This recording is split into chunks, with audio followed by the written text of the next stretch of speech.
What's up, guys? It's Mike Pendleton, and not another edition of the On the Mic podcast. Actually, here to do the first installment of, I guess for now we'll call it. I've been trying to think of clever names all day. I can't really do it, so I came up with Mike Check for now. It's gonna be one of a new series of shows I'm gonna do here on this channel, spread out through social media as well. And I've been thinking, the combat sports world has been great to me. I'm not going anywhere in that, but I have other passions as well. I'm watching football Sunday, Monday, Thursday. I'm watching college football Fridays and Saturdays. I'm watching the MLB playoffs. NBA tip-off today is Thursday. NBA tip-off is less than a week away. It's next Tuesday, 5 days away. So there's so many things going on in the fall time that make me want to keep the conversations going. So I'm going to project. I'm not going to promise, but I'm going to project at least twice a week, maybe more, maybe less. I'm going to come on here and talk about some of the biggest topics in sports outside of the combat sports world. I'll still be doing my interviews on the On the Mic podcast with your favorite and upcoming and veteran fighters in both the MMA and boxing world when that happens. On here, what can you expect on the Mic Check show, right? I would say you're going to get 20, 30 minutes of my thoughts on things going on in sports. You're going to get interviews with reporters and players and coaches and analysts, whomever wants to join the show. This may open avenues for me later on to open up a different kind of show, but I've got a lot of things going on in my personal life that could lead up into these opportunities to make this something bigger. You know, don't need to get into the details of the personal stuff because not everything's set in stone, but just know that the opportunities may be growing and I need to stay busy. So coming into all of that, here we are. It's week 6 of the NFL. We have the MLB playoffs going right now. We have the Astros up 1-0 on the Mariners. We have the Dodgers and Padres tied at 1 apiece. The Phillies and Braves tied at 1 apiece. Yankees up 1-0. We're scheduled to play on Thursday. They will not play due to inclement weather. But for baseball, I'm not going to spend much time on baseball today. I'm not going to lie to you guys. For baseball, I mean, that Phillies Braves series looks like a lot of fun, as does the Padres and Dodgers, right? For baseball, for the baseball purists, you got to just love. And I also, by the way, I know hockey started. I'm not a hockey guy, so you're not getting a lot of hockey here. When you get divisional series in the playoffs, two teams in the same division fighting it out for a chance to the NLCS as we have in the National League, those are always a lot better games. These teams have faced each other numerous times throughout the regular season. It's all going to come down as who's your postseason hero, what does your bullpen look like, and which manager manages better. I think we saw that in the Mariners-Astros game 1. Mariners came out hot. I mean, I thought they were going to take it. My money thought they were going to take it. From time to time, I don't want to say I'm going to throw out betting advice because if I had betting advice, I'd have a lot more money if it was good. I don't have that. So with that being said, I had the Mariners winning game 1. I also had the Braves winning game 1, if that tells you anything about me. But Scott Service, the manager of the Mariners, comes in and brings in Robbie Ray to get 1 out. And it's Yordan Alvarez. And it wasn't the right call. Yordan Alvarez hits the game-winning home run. So in the playoffs, you're always looking to see which manager may overthink it or who may have the upper hand on their opposition. So for me, I do like the Braves and the Dodgers to advance into the NLCS. And it's a little biased. Obviously, I've spent a lot of time on the East Coast, but I'm just going to be straightforward. I like the Yankees, and I don't think it's going to be a long series. I truly don't. I would like them to kind of play like a complete baseball team. I mean, just little league mistake by Josh Donaldson. I understand in the grand scheme of things, it didn't matter in game one, but you got Josh Donaldson. You're game one of the ALDS. You're at home. Aaron Judge just broke a 61-year American League home run record. I'm not going to get into that. But act like you've been there before, Josh Donaldson. Act like you want to be there. I understand players celebrating. I'm all for celebrating the bat flips, the stare downs, the slow trots. I love all of that stuff. If you don't know the ball is gone, you run. It's just that simple. And then he slides back. This is the best part. I don't know how New York media's handling it. I know how I felt watching the game. You've got Josh Donaldson sliding back to first base. Here's first base. Here's Josh Donaldson. You're not even close, dude. You're not even close. So to me, those little league mistakes, those lack of undisciplined plays cannot happen. And unfortunately, as Josh Donaldson can be very, very good, he can also be very, very frustrating. This is me nitpicking here. Man, the Yankees for the season that they had, and nobody in New York's feeling worse than the Mets right now, I'll tell you that much. But I wanted to see Yankee Stadium rocking the entire time. It wasn't. It's all right. It is what it is. But I don't see that series going long. And I really do think, it's a best of 5 in the ALDS. I really do think the Mariners have a chance to push the Astros. I would say smart money is Astros 4 or 5 games, but I would not be surprised to see the Mariners pull off the upset. Now comes into question, though, if you're betting or if you're looking at game 2, which is about to get underway here in about 30 minutes from recording time, you got to look and think, how are the Mariners going to come out in game 2? They're frustrated. They're pissed off. They were 1 out away from upsetting, one of the best teams in baseball in the opening game of their series. And it would have set the tone. So now either the Mariners are going to come out with their head on fire, hair on fire, whatever the saying is, or, this is a big or, they're just going to lay down. I really don't see that. This team is young. It's full of a lot of guys that have been overlooked or underappreciated. And those guys come to play in the playoffs. So my favorite series in the ALDS is the Astros-Mariners. I like the Yankees to run away against the Indians. And like I said, I believe the Dodgers beat the Padres and the Braves beat the Phillies. Now, and before I get going here on the NFL, because I got a lot of things I want to touch on there, including the Thursday night game, which this should be up by the time before kickoff here. I want to give a big thank you to 2 of my closest, if not my 2 closest friends in the entire world, Rob and Gunnar. These are 2 guys that when I was contemplating, am I going to start doing this? They were like, you should get back to sports talk. Because if you know me, I started with sports talk. I kind of fell into the mud, found the MMA world and the UFC. I'm loving every second of it. I don't miss a fight night. Like, I'm enjoying it. But at times I tend to hit a bump in the road. And some of it is work related. Some of it is up here related. It's the truth.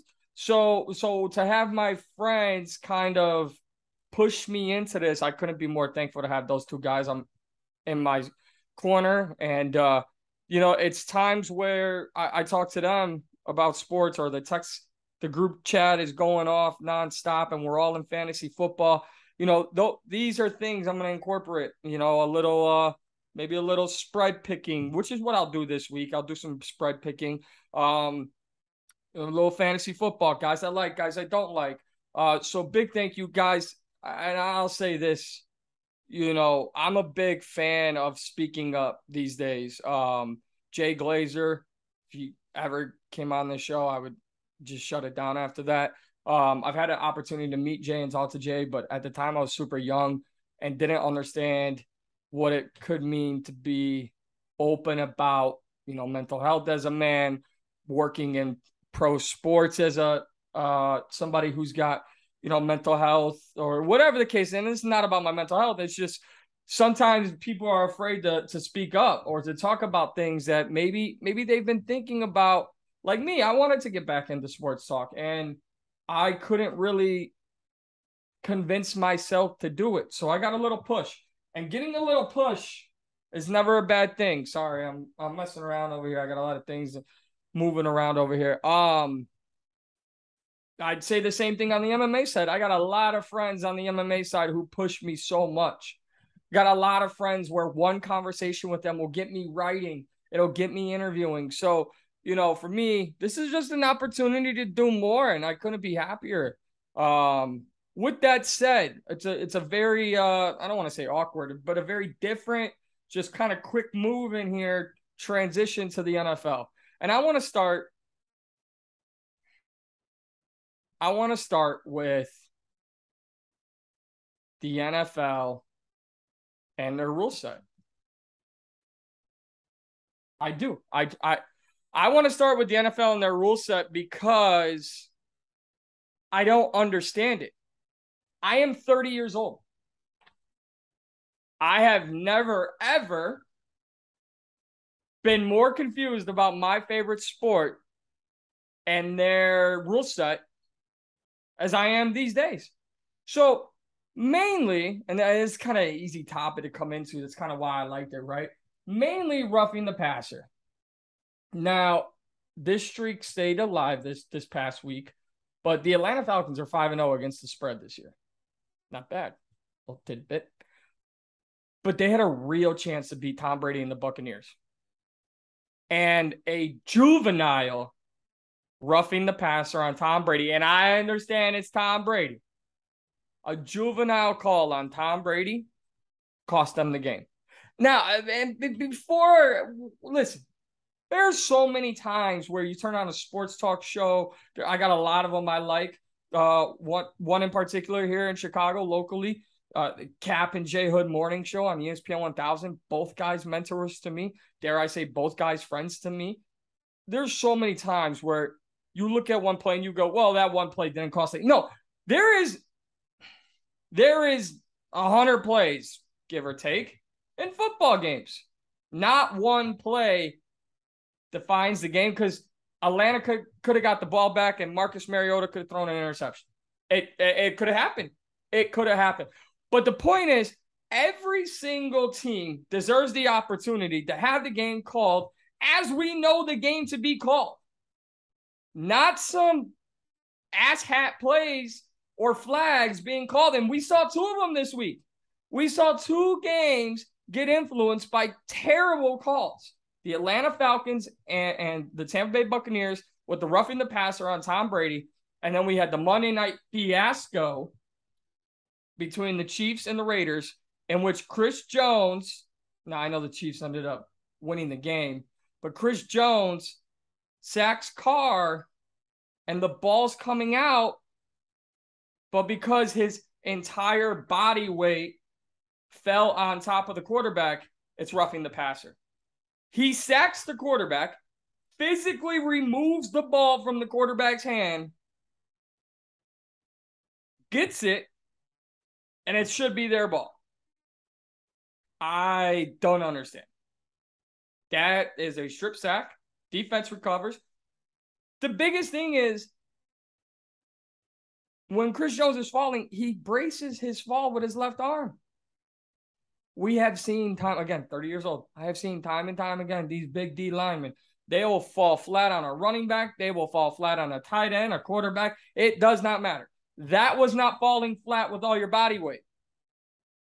I understand. And you know what? I know he caught some heat for this, and I don't want to catch heat for it. But I wasn't mad at Troy Aikman saying, let's take off the dresses. Because it's not a male-female thing, and I understand why it could be perceived that way. The fact of the matter is, we know why this is happening. All these things are happening because it is a direct response to Tua Tagovailoa. I'm Joey Diaz. You guys know I can't say certain last names, right? It is a direct response to Tua's concussion on Thursday Night Football 2 weeks ago. I'm just going to come out and say it. We wouldn't have had that if the NFL and the Miami team doctors and the independent neurologists were all on the same page and said, we understand the Thursday night matchup. We understand you just got this deal with Amazon Prime. Tua's not playing. It wasn't about, I mean, it definitely was. And my thoughts and prayers obviously go to Tua. I'm a big believer in Tua. But, however, if Tua doesn't play that Thursday, none of this avalanche of quick responses and terrible officiating happens, in my opinion. We all saw Tua stumble after his hit against the Buffalo Bills. Now, for me, I don't have enough room. If I stood up, you would see I'm not 6 foot. It is very obvious to the naked eye. I am not 6 feet tall. Now, if I meet somebody and they go, hey, man, how tall are you? I said 6'2".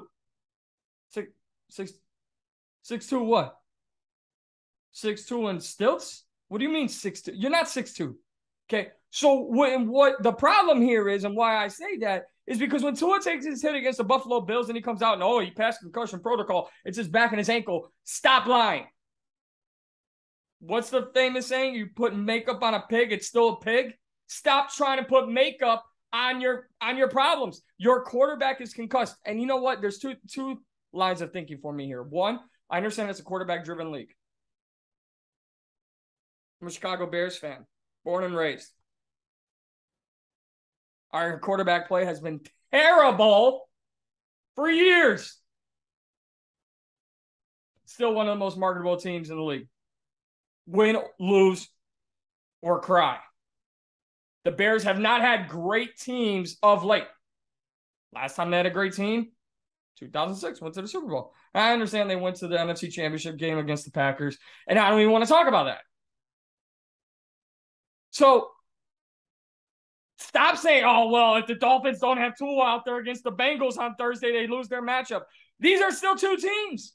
They still have to play. And it's like my biggest pet peeve against like fantasy football. You see owners make these trades, right? And you're like, wow, it's a one-sided trade. These guys still got to go out and perform. The players that you're trading or whatever, these cases that you're making, these players still have to perform. The Bengals could have went in there against Teddy Bridgewater, and Teddy Bridgewater could have woke up and decided, Baker Mayfield quote, decided to wake up and feel dangerous today. And don't get me started on Baker Mayfield. So my anger is, stop saying it's a quarterback-driven league when we have playmakers all over the field. Tyreek Hill is still Tyreek Hill. There's just so many things about the NFL that these days bothers the crap out of me. And I should know this, and just so for the record, there's a few things that I will be looking on my cell phone for, because I don't believe in writing things down. I don't do it. It's probably why school wasn't my strong point. Mike McDaniel, Dolphins head coach, right? I would have loved. Here's a guy. I'm gonna again, because I don't want to take away from my laptop that is currently recording this, but you all tell me, and the NFL tells us, it's a quarterback-driven league. The league loses its product when the quarterback play is terrible. Well, Bears still get primetime games. The Bears they've gotten 2 primetime games, and we're in week 6. Sunday night against the Packers. And oh my gosh, we got the Commanders, who have terrible quarterback play. And we got the Bears Thursday night football, October 13th, baby. Let's go. No, it's terrible. It's terrible. So the NFL needs to stop trying to market itself as being a quarterback-driven league, because you're still giving primetime games to teams without primetime quarterback play. So how about this? Mike McDaniel defeats Bill Belichick, John Harbaugh, Sean McDermott in Buffalo in his first 3 weeks. First 3 weeks as a head coach, he beats all 3 of those guys. And then Tua suffers a concussion. Now, granted, they needed Tua to win that game. You let him in the game, you let him in the game. Mike McDaniel, I would have seen so much from him if he goes, you know what?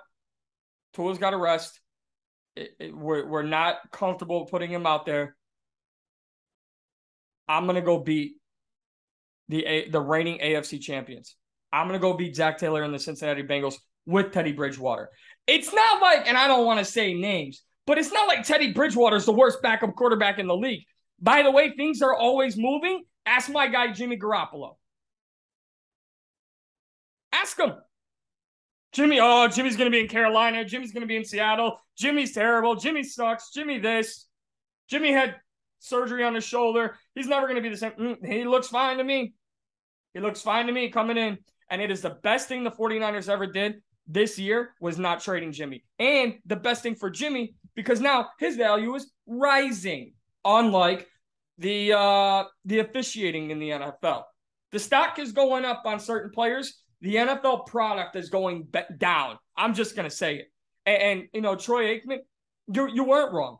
We need to stop protecting ourselves from what the sport is. It is what it is. Now, again, I have a combat sports mindset these days. Certain things are outlawed, right? But when you're changing the game to better the product and to enhance player safety, don't tell me that if you're not following that. If you would have followed your player safety, Tua wouldn't have played in that game. So I digress from the Tua situation. To me, we are now seeing these calls again, though, because of the Tua situation. And the NFL wants to tell us it's a quarterback-driven league, and that's what the broadcasters say, and that's what sells, and that's what fantasy football is about, and all of that. The Atlanta Falcons are, despite their record, they're making betting football a lot of fun on them. That's fun. If you bet a team 5 times to beat the spread and you win each time, that's good on you. Good on you. I'm just over it. I don't understand where the game, I don't want to say it's gotten soft. It's gotten confusing. It's gotten frustrating. It's gotten aggravating, really. Anyways, and one thing I want to touch on before I get into week 6, and then I'll wrap this up here. I want to talk about a few things here that come to mind. For week 6 in the NFL. We've got Tyreek Hill traded to the Dolphins. So far, so good. Robert Woods to the Titans. Not great. Matt Ryan to the Colts. Not great. Deshaun Watson, we know his story. Devontae Adams, the Raiders have won 1 game with Devontae Adams. Carson Wentz, how great is that? Ron Rivera's calling him out. If you guys didn't hear, somebody asked Ron Rivera this week what the difference was between the other NFC East teams and the Washington Commanders, and Ron Rivera said quarterback play. Now, he tried to protect Carson and say this is his first year and da-da-da-da-da. You said what you said. Also, Khalil Mack over in San Diego. Now, I know Joey Bosa just went out. Khalil Mack, great season debut. He may be one of the very few trades so far to work out. Amari Cooper, I mean, he's serviceable in Cleveland, but he's not the Amari Cooper we all have known. And the big one, Russell Wilson, right? We all saw the several times in which the Denver Broncos have been questioned in national media because of their gameplay and just how they've been. And it's been terrible. And everyone's talking about Geno Smith, Russell Wilson. Guys, the only trade, in my opinion, that has worked out that happened in March or April, so the beginning of this league year, has been A.J. Brown to the Philadelphia Eagles. And that's an Eagle team that made the playoffs. They just got better. Some of these other teams, and I'm looking at the other trades here to see, you know, since the start of the league year, some of these other trades. But in all seriousness, the only trade, Baker Mayfield to Carolina, that hasn't worked out. Obviously, Baker's now hurt. Matt Rule's gone on Carolina. The only trade that has seemingly worked so far is A.J. Brown to the Eagles. They're a well-coached team. They drafted perfectly this year, and they have familiarity with each other. I mean, that was a good team to begin with. And now they may be playing in the best division in football. You know, from NFL, everybody always joking the NFC least. Yeah, well, they look like the NFL's best right now with 3 teams. You got the Eagles undefeated. You got the Cowboys right there. You got the Giants right there, and the lowly Commanders, kind of the anchor down there in the division. But all these trades, every single trade. Maybe CJ Gardner-Johnson to the, guess who, Eagles. No other trades have really, truly paid off besides A.J. Brown from the Titans because they just got better. That was it. They just got better. A lot of these other teams, Devontae Adams, Tyreek Hill, Russell Wilson, you're trying to recreate your team, your face, your organization. There's growing pains, which is going to lead me into my week 6 preview here. There's growing pains across the league. We're so ready to define a trade after 5 weeks of football. If you're watching this, I ask you if you're ready to get married to somebody after 5 weeks of dating, talking. Now, somebody's like, oh, yeah, love at first sight. Oh, whatever. Good luck. See you in 10 years in divorce court. Don't call me. It's just so crazy to me. I mean, what happened to Russell Wilson? Okay, maybe there is a lap. Maybe there is a problem in his shoulder. There was a problem with Jimmy Garoppolo just 3-4 months ago. Look at the Niners now. I'm just so over teams and players getting written off 4 or 5 weeks into the season. Fantasy football, a little different. A little different. Give me 1 second here as I bring up the week 6. And I'm telling you guys, as these things in my personal life kind of come out, I'll be able to do, like, I'll have them up here, I'll have, nice little graphic. I don't know, we'll spice it up. If you don't like mic check, by the way, just throw some ideas out there. We're gonna start. We're gonna do our week 6 against the spread. Okay, so if I had music, I'd be playing it here. The Washington Commanders, Chicago Bears, Bears at home +1. Usually hometown or home team -3. That is not the case. I understand, right? There's not many times you're going to see me pick against the Bears if it's an average game. This is a below average game. The only things I want to see, and this is for all my Bears people out there, the only things I want to see is, can Justin Fields build off his second half that he had against Minnesota? And will this team become more disciplined? On the other side, I do want to see Brian Robinson score a touchdown. Fun fact, that's in my parlay today. But we're getting, again, I know people very close to me who are like, Justin Fields sucks. We're 5 weeks in, and he's got nobody around him. Sorry, Darnell Mooney, Cole Kmet. I'm talking about wide receivers. By the way, Dante Pettis, please do not step on the field on Thursday night. I mean, I'm the only person in Chicago. You like this? I'm the only person in Chicago who can't wait for N'Keal Harry to show up. Maybe there's 2 other people, and they're like family friends of N'Keal Harry. I think N'Keal Harry could have some sort of value to this Bears offense. It can't be any worse than Dante Pettis. It simply cannot. When are we going to start seeing some consistency on offense? I want to see Nquimia St. Brown, Darnell Mooney, N'Keal Harry, and the rookie, by the way, Bayless Jones. Those 4, I'm okay with those 4 because I got to see who fits and who doesn't, because that's all the talks about 2023. Okay, find out who's staying. If this is a building year and a developing year for the Bears offense and Justin Fields, let's develop. Let's develop. Players need to get open. Justin Fields needs to be more confident, and he's got to stop hesitating. When it's time to go, you got to go. If you got to run, you run. If you need to make that pass, make that pass. I can't tell you in 5 games how many times it's felt like he's missed the throw by 2 seconds. 2 seconds. And this vaunted Bears defense we always talk about, where's Robert Quinn? Where's Robert Quinn? I understand Roquan Smith's having a great year yet again, and Eddie Jackson kind of a revival year. Listen, this team needs Jalen Johnson. We're all talking about Roquan Smith. When the Bears can, they need to lock up Jalen Johnson to a contract. And Kendall Vildor's played better, but I want to see more. I just want to see more development.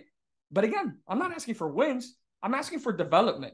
I don't expect the Bears to put up 42 points, but I do expect them to beat the spread. +1 against the Washington Commanders. Just came out. Carson Wentz has a bicep tendon strain, I believe it is. Listen, this is a team that is down Chase Young. They're without their star first round rookie receiver, Jahan Dotson, tonight. They're out Logan Thomas, their tight end, against the Bears. The Bears have an opportunity here.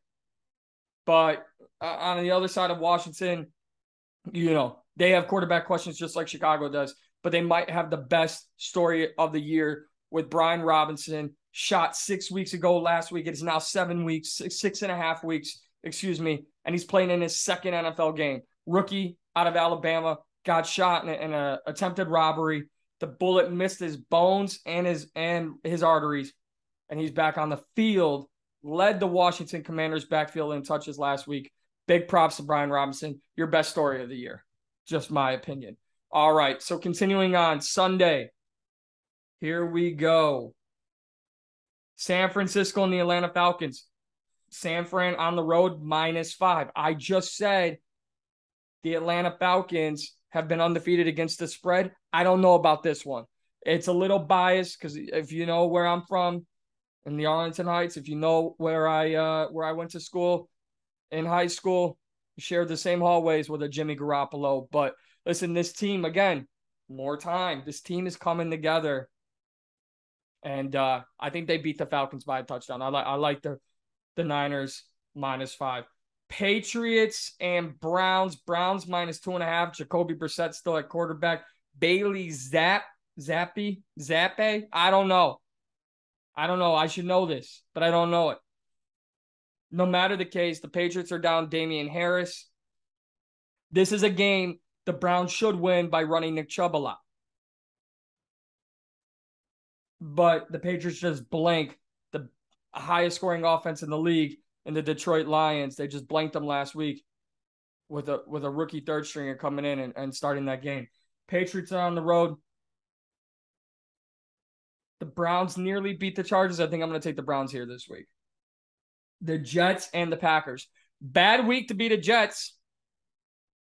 Would have preferred, if you're the Jets, that the Giants lost to the Packers in London. And then the Jets could be on upset alert here. But +7.5. I mean, the Jets, those same old New York Jets, right? Led by Zach Wilson. Hide your moms. Or moms, hide your friends. They just put a whooping on the Dolphins last week. But again, no Tua. So, they beat the Steelers the week before that. The Jets got 3 wins this year. 3-2. So, this is a big game for the New York Jets. Again, we're picking against the spread here. I do think they can hang around. And if you're the Green Bay Packers, I mean, you got to put it together. Because Minnesota Vikings look like they're going to run away with it here. And every time you say that, Aaron Rodgers goes out and has five games of 350 yards, right? At least that's how it seems. So I'm going to take the Jets +7.5. I think that's very high. It is in Green Bay. But again, those Jets, I said it early this year, through groups. I wish I could have said, go back and rewind the film. The Jets are going to be one of those teams you hate to play. I thought the same things about the Detroit Lions, and then they did what they did. So, don't feel very confident about that. They're going to be that team you hate to bet against. So I'm going to say the Packers win this game, but I like the Jets +7.5. Jacksonville and Indy. Listen, Jacksonville has just had Indy's number, especially in Jacksonville. But Trevor Lawrence looks like the real deal in year 2. Crazy what happens when you get a coach like Doug Peterson in there. I mean, Urban Meyer, who? Now, he's got a lot of turnovers, but the Colts are banged up. Don't know if Jonathan Taylor's playing in this game. I don't know if that makes a world of a difference. I mean, he's one of the top 3 backs in the league, in my opinion. But that Colts offense, like we're just not seeing it. We saw the worst Thursday night game probably ever, and possibly one of the worst games in NFL history last Thursday between the Colts and the Broncos. I can't buy in on this Colts teams. Give me the Jaguars +2.5. Minnesota and Miami. Minnesota -3. I think that's an easy take. I know the Vikings kind of fluttered in the second half against the Bears, but did they flutter or did the Bears finally put together a good game plan? I don't know. Maybe I'm optimistic wearing a Chicago Bears hat. So I'm going to take the Vikings -3. On top of that, Skylar Thompson starting at quarterback. No disrespect to Skylar Thompson, but it is what it is. Bengals and the Saints. Hey, listen, the Bengals got to get it together, right? At some point. I am not totally sure if Jameis Winston is playing in this game, but I will say that Andy Dalton has done a decent job filling in for Dalton. You had the Taysom Hill breakout game this past week, and I'm trying to be smart here so I can at least look at myself and show you guys that I'm paying attention here. I just pulled up the standings, so now I have everyone's record right in front of me. Bengals 2-3, and you have the Saints, and I don't just go off a record, by the way, but you have the Saints 2-3 as well. Listen, Joe Burrow's had a lot of success down there in New Orleans, and going back to his college days and all of that. Bengals are -1.5, -2 points. I think they beat the Saints by a field goal. I think that's an easy take there. Baltimore Ravens and the surprising 4-1 New York Giants. I think this is one of those games where the Giants kind of show the world like may not be as good as our record indicates. The Ravens have, the Ravens and the Yankees this year have two players, Aaron Judge, Lamar Jackson, that those players bet on themselves. And now their teams are probably like, damn, our checkbooks. Lamar Jackson just continues to do what he does best, which is ball out. The Ravens just beat the Bengals on Sunday night. They had a 3-point loss to the Bills. Like, they're still your newfounded Lamar Jackson powerhouse Ravens. So minus, what did I say here? -5.5, -6. If it's -6, I do like them to win by a touchdown. So I like that -6 there. The Rams and the Panthers, PJ Walker in at quarterback. And I'm not going to spend much more time saying that. The Rams got to have a breakout showcase game. They really do. I mean, they absolutely do. Jimmy G and the Niners have had the Rams number for quite some time. I think Jimmy's taken one loss to the Rams, I want to say over the past 9 games. Fact check me there. I wish I had fact checkers. I could be like, can you check that? Yeah, so I like the Rams. -10 is a little high, but I would say if you want to go against the spread, don't, because PJ Walker is the starting quarterback for the Carolina Panthers. They have a good defense though, so it could be interesting. Arizona Cardinals and the resurrection of Geno Smith's career. 3 teams in the NFC West are 2-3. 2 of them are playing each other in the Cardinals and Seahawks. I don't know what the hell. If Geno Smith is having a career resurgence, and that's all you can call it, like, what's better than a resurgence? Like a rebirth? I don't know. I really don't know. But here's what I do know. The Cardinals have the better team. I do think the Seahawks have made things fun. They're a fun to watch team. I know Pete Carroll says they're better than what that team does. Here's the main reason I like that game this week. The first start for rookie running back Kenneth Walker on the Seattle Seahawks, the rookie running back, I believe taken in the 2nd or 3rd round for the Seahawks this year. And the Cardinals are 1 week away from the return of DeAndre Hopkins. You want to be at 500 if you tell the Cardinals, hey, you're going to miss D-Hop for the first 6 weeks, and when you get back, you'll be 500. Now, of course, you'd like to be better than 500, but not everyone can be the New York Giants or the Eagles or the Vikings, right? A lot of parity in the NFL this year. I like it. So I'm going to take the Cardinals -2.5. I think they could easily win by a field goal. I use easily a lot. I like the Cardinals. Buffalo and Kansas City, everybody's game of the week. Well, maybe not game of the week, because we got a few good games. Buffalo and Kansas City, first time Patrick Mahomes an underdog at home. But I'll just say I didn't love what I saw out of Patrick Mahomes and the Kansas City Chiefs. The Buffalo Bills, they They don't have the undefeated record like the Philadelphia Eagles, but they look to be the cream of the crop. Put an absolute beat down on the Steelers. They beat the Ravens, lost by 2 to the Bills, beat down on the Titans on Monday Night Football, beat down the Rams opening night. Give me the Bills -2.5 against everybody's favorite Kansas City Chiefs. Now, final 2 games, Sunday Night Football. The Eagles -6.5 against the how about them Cowboys? Cooper Rush, another start. Dak Prescott unlikely to play. Cooper Rush undefeated as a professional starter in the NFL. And you know what? Give me the Cowboys. That's right. I said it. How about them Cowboys? Give me them Cowboys +6.5 against the Philadelphia Eagles. Listen, the Eagles are great. They're well coached. I just praised them earlier in this. But divisional games are always a lot tougher. I don't see it being a 6.5, 7-point game. Give me the giving the Cowboys to cover +6.5 against the Philadelphia Eagles. And finally, the Denver Broncos against the Los Angeles Chargers, not the Rams, the Chargers. A battle of the AFC West. Now, remember when we all came into this year and we said, wow, AFC West is going to be the best division in football. Then we're mocking Russell Smith. I just combined. Russell Smith, the new quarterback of the Denver Broncos. Probably, right?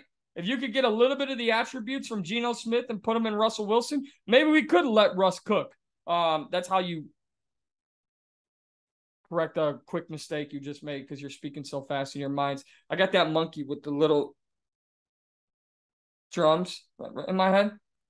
Sometimes that's why the show exists. Laugh at me. I don't care. I'm not going to edit it.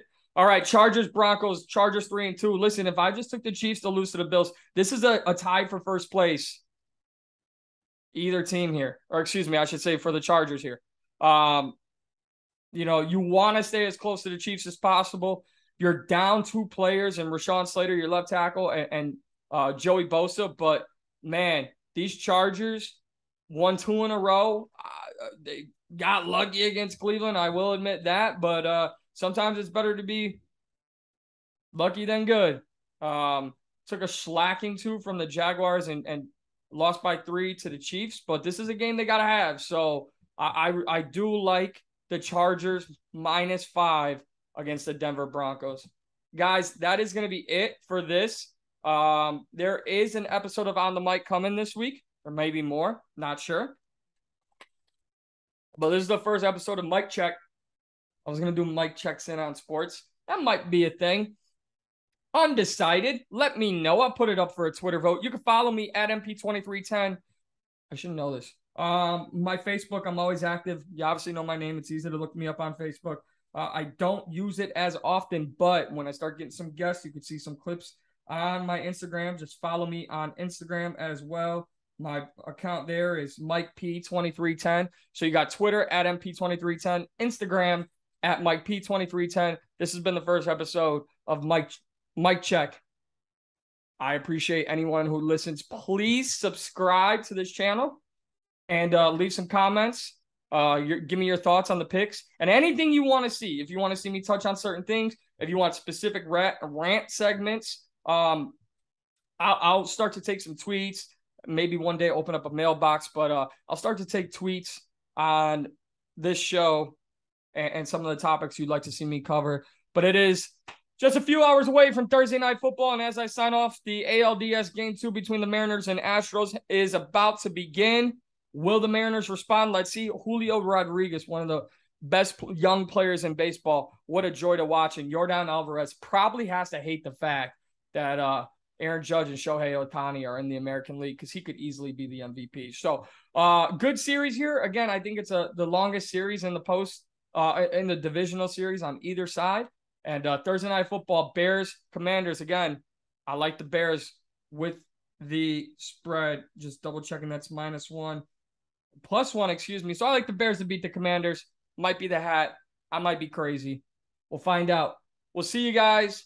Probably off for the weekend. We got a lot of boxing. We got more playoffs. We'll definitely try to get a show in on Monday or Tuesday before the start of the NBA season. Again, at MP2310 on Twitter is where I'm the most active. Thank you guys so much. Thank you to my 2 friends who pushed me to get back into this, and we'll see you guys soon.